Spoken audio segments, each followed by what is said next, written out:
नए नए बच्चों को ना तो हम ब्रह्मचर्य के बारे में शिक्षा दे पा रहे हैं, ना हम उनको इस धर्म के बारे में शिक्षा दे पा रहे हैं। आज की जो नई पीढ़ी है, तो जैसे आज हमारा मन आया तो इस दुकान की वस्तु पाई, कल उस होटल की पाई, परसों उस होटल की पाई, ऐसे वो इन क्रियाओं को एक मनोरंजन समझने लगे हैं। कोई धर्मशास्त्र है वो ऐसा निषेध करता है, ये बात आज तक बच्चों तक पहुंच ही नहीं रही है। कितने ऐसे बच्चे हैं जो कहते हैं मुझे ये बात पता ही नहीं थी, और उनसे गलतियां, और कुछ ऐसे हैं कि प्रमादवश इन बातों को सुनते भी नहीं, मानते भी नहीं। अब क्या हुआ, जब उन बच्चों का ब्याह होगा तो उनका अभ्यास है। जैसे कोई एक बच्चा जब उससे परिचय प्राप्त हुआ तो उसने बताया हमारे 9 गर्लफ्रेंड हैं। अच्छा, अब जब 9 हैं तो अब उनके भी कई होंगे बॉयफ्रेंड, अब उनके संबंध कैसे हैं, अब ये तो हम नहीं जानते ना। मित्र बनाना कोई दोष नहीं है, लेकिन मित्र बन के अपनी सीमा में पवित्र रहना ये बड़ी मुश्किल बात है।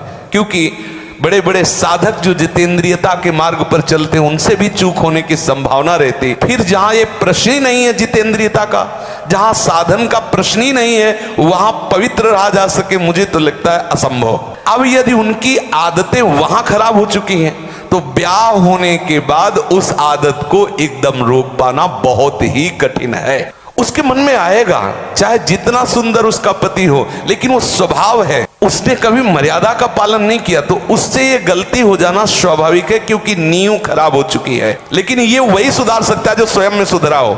गलती किसी से भी हो सकती, पहले गलती देखने वाले को देखना चाहिए कि मेरे अंदर गलती है कि नहीं।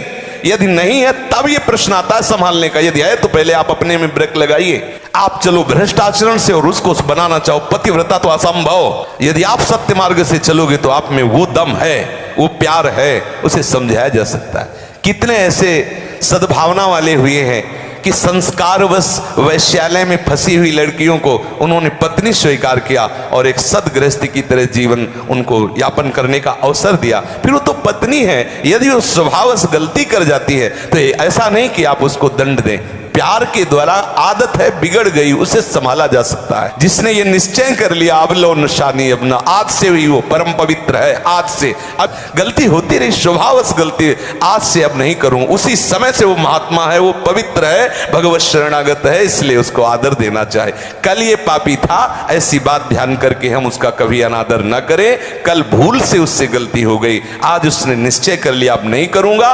कोई कितना भी गंदे स्वभाव का पुरुष हो या स्त्री हो, यदि वो परस्पर एक दूसरे को प्यार देने लगे तो सबको प्यार की भूख है, सबको प्रेम चाहिए, सबको चाहिए अपनापन।